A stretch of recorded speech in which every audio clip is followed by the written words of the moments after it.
ตัวนี้บัตรติดกี้นี่มาทานปดเอา6 ตัวบัตรเดียวเนี่ยพี่น้องนี่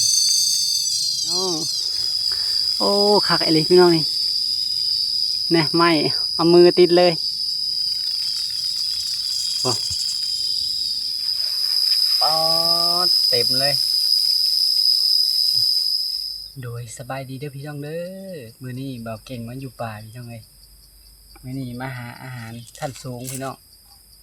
นี่แนวหากะจักจั่นโคกออกแล้วพี่น้องมันอยู่เทิงโคกเทิงป่าอันนี้สิเป็นยางไม้เนี่ยพี่น้องเลยสิมันติดจักจั่นพี่น้องจักจั่นกับแมงอีนี่ยางไม้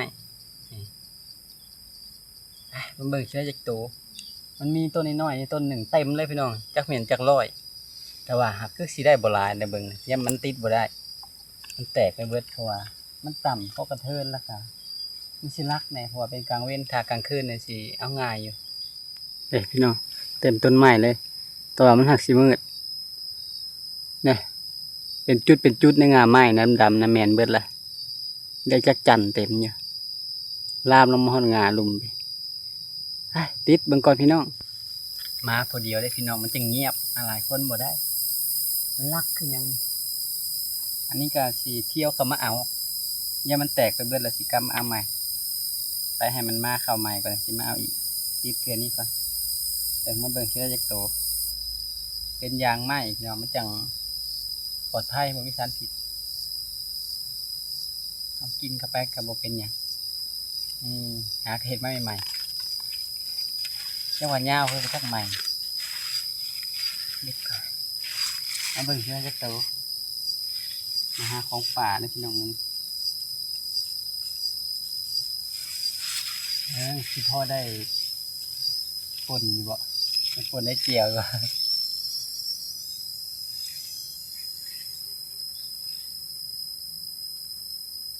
หลายกระดอกพี่น้องเนี่ยจะต้องบาดเดียวมันแตกเบิด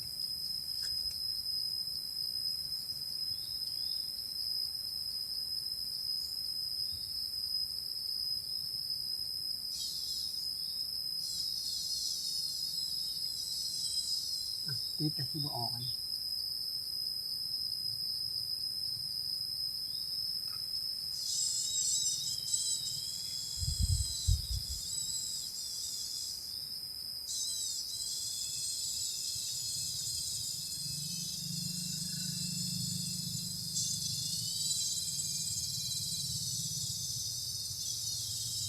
แล้วพี่น้องได้แล้วมันสิโตบ่ใหญ่ปานใดเป็นแมงอีเป็นจักจั่นป่ามาเบิ่ง3 โตบาดเดียวพี่น้องเอาหลายๆโตพามาเปลี่ยนบรรยากาศเลยพี่น้องเว้ยกล้องกับสีมันมืดในจังน้อยมันสู่แสงพี่น้องมาพอเดียวเป็นแมงอีตัวนี้บ่เห็นจักจั่นพี่น้องแมงอีปลาจ้ะใส่กาวลายพวก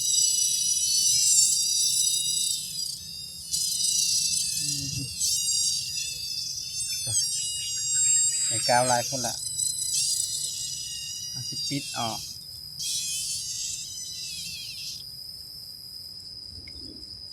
นี่โตสำนี้แมงอีอันใส่ให้กับใส่กระตุกปิดปีกออกเลยใส่เลยใส่กระตุกเลยเอากระตุกมาใส่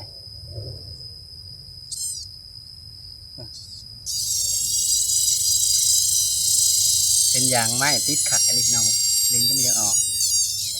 ใครเคยกินเนี่ยพี่น้องนะครับไปล่างแต่น้ำเกลือออกให้ยางไม้ออกอังกกินได้เลยพี่น้องได้เลย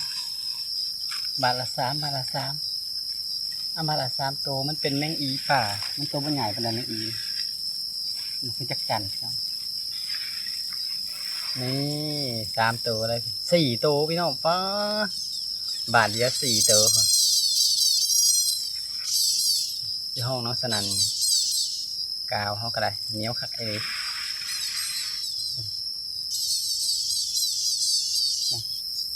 เอากาวออกก่อนจะกาว เอาไป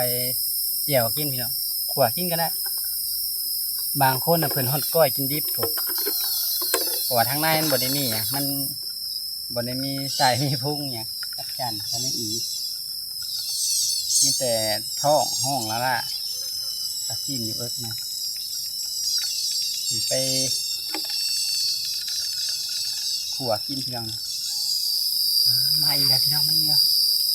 จักโตบาทนี่เป็นพวงเลย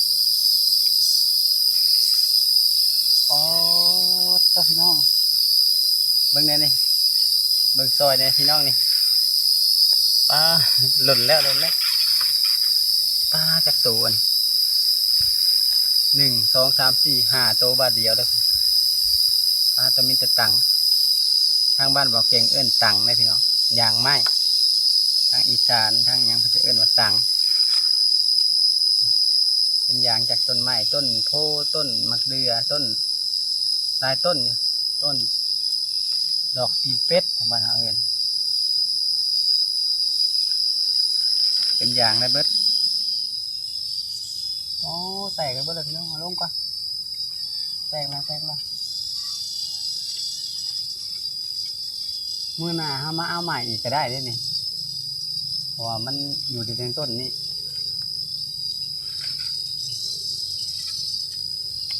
มึงมากัน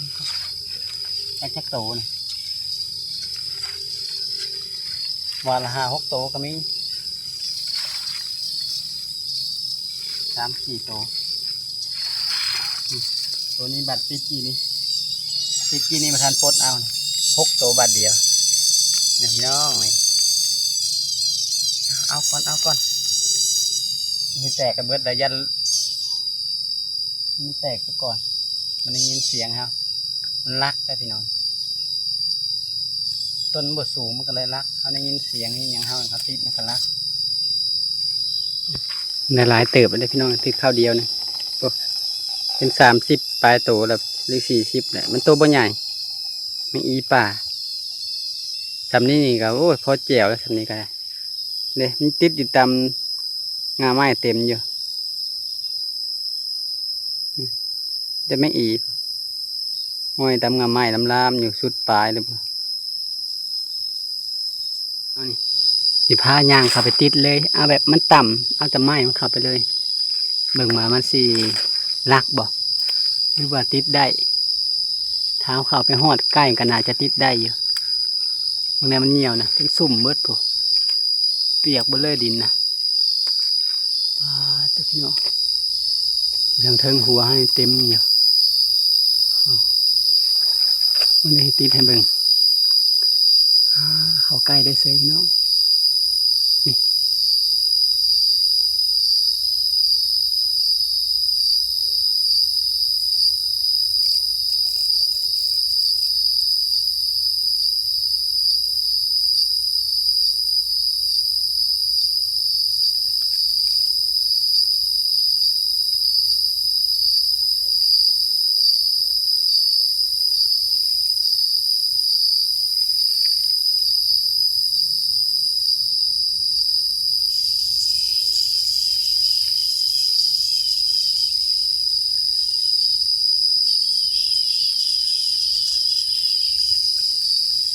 พี่น้องนี่ปอติดได้เสยพี่น้องโอ้คักไอ้เล็กพี่น้องนี่เนี่ยไม่เอามือติดเลยโอ้จักโตอันนี้เป็น10 โอ้ได้เสยพี่น้องคักปลา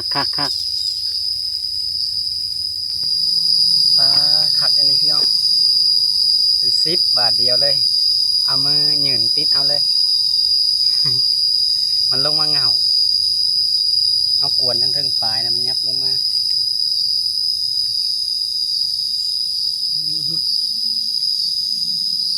คัก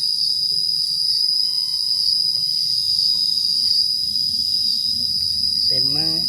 กาวนี่บ่ได้ว่าในมือนี่ตังจากต้นไม้ก็ใช้ประโยชน์ได้พี่น้องภูมิปัญญาชาวบ้าน ถ้าเราสิใส่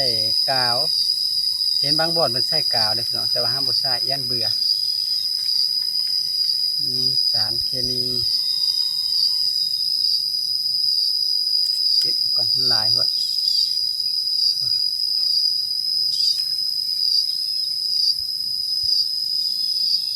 ใส่บ่ได้หลายปานใดแต่ว่ามันดิ้นมันละเกือกเอาตัวที่ละคือมันติดหลาย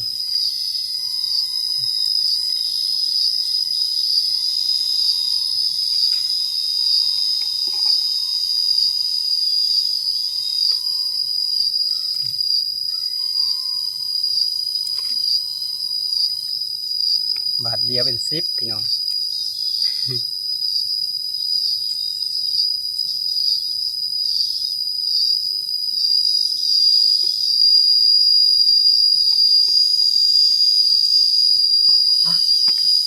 ติดอีกก่อนพี่น้องลองมึงอีกลองมึงอีกได้ก่อนลองอีกดู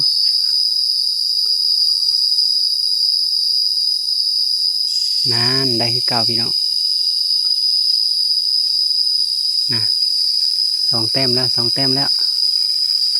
เอาแบบง่ายๆพี่น้องเอาไปหมดแล้วไปหมดแล้ว2 ตัวโอ้ยเอาออกก่อนเอาออกก่อนมันเห็นหมูมันดิ้นนี่มันก็เลยไป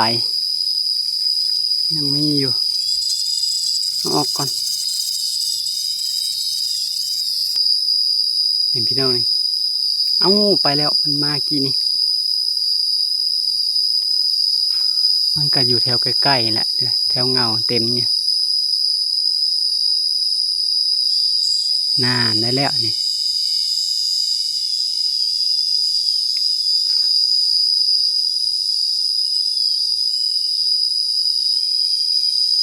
ปาดตัวได้อีกแล้วพี่น้องได้อีกแล้วยังหลายอยู่ได้ในต้นมันนี่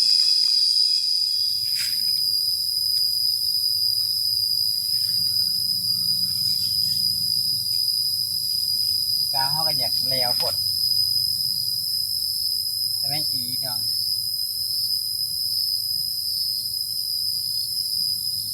ทุกแถวหลุมก็ร้ายตัวเสือเพราะว่ากาวมันแล้ว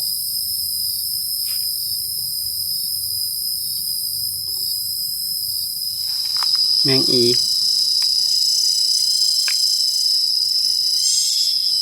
ตัวบ่ใหญ่ปานใดเป็นแมงอีป่าหางแมงอีส่วนลายมันก็ตัวบ่ใหญ่อยู่แล้วพี่น้องก็ซ้ำนี่แหละอยู่ใส่กันก็คือจักจัน4 ตัวเลยบาทเดียวติดเอาอีกก่อนมาอีกแล้วพี่น้องมาอีกแล้วปอดเต็มเลย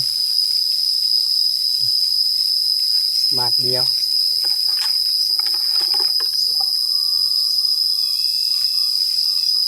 หลายเติบเลยพี่น้องน้องสนั่นขับป่ามาติดเอาซะบันแป้งไหนกันน้อง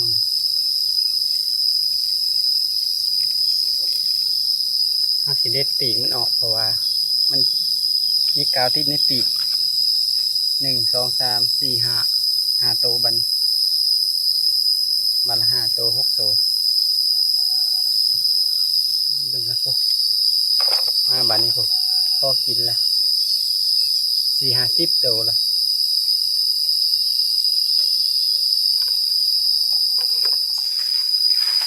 ยังหลายเติบอยู่พี่น้องได้อีกเลย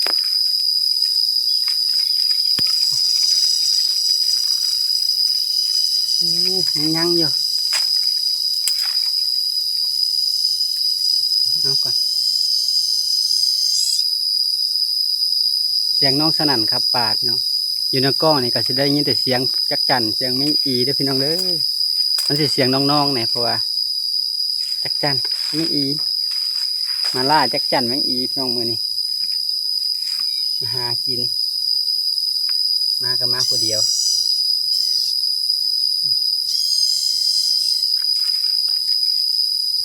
ใส่กระปุกใส่ก็ได้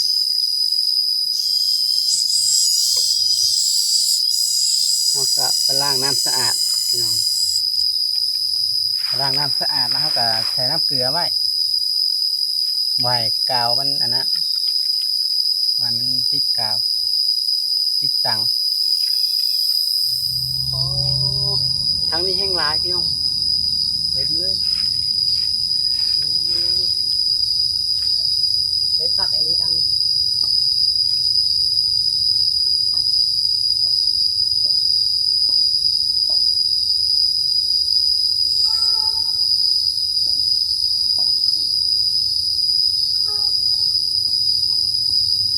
อ๋อแตกเลยไปเลย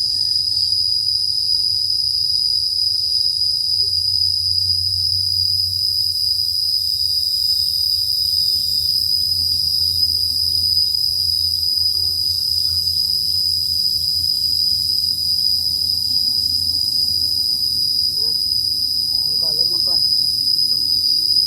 นักโตได้โต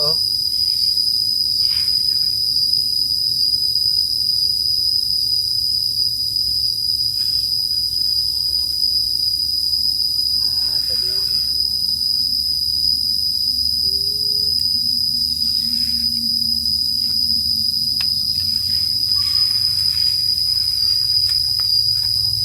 ก็บางในนี่กักโตพี่น้องโตบางในนี่ขัดไอ้ลีบนติดโดนอะไร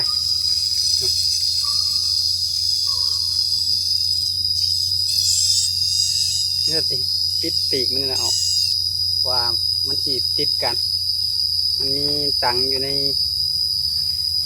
ปีกมัน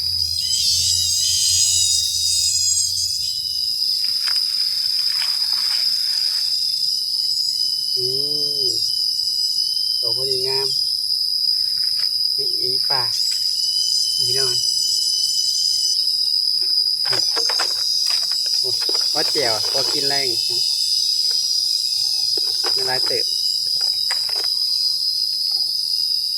1 2 3 4 5 6 7 8 9 10ก็ประมาณ3-40 โต50เนี่ย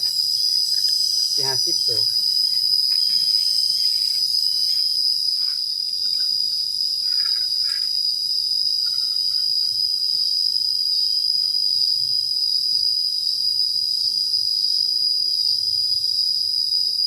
แต่ก็เบื่อ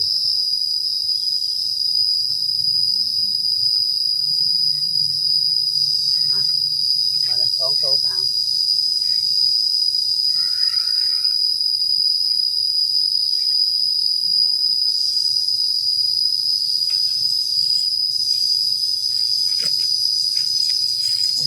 พี่น้องนะไอ้แล้ว2 โตตัวใหญ่เติบอาหาร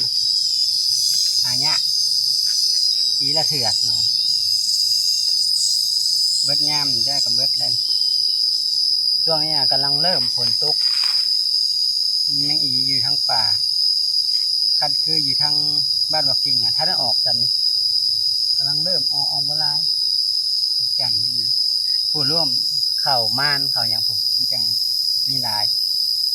ช่วงนี้ท่านมีตะวันทั้งที่ตะวันออกแล้ว